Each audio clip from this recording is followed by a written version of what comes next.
In this video I'm going to show you how you can download and play the new Megabonk in just a few steps. So if you find this video helpful, don't forget to subscribe and like it.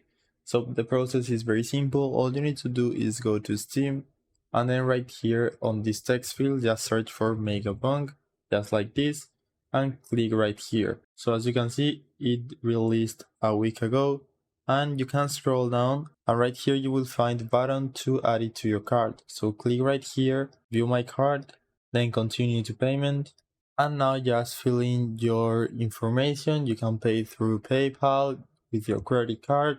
You can also use your Steam wallet balance if you have any and confirm this purchase. After that you should find the game on your collections right here, so go to library and then collections.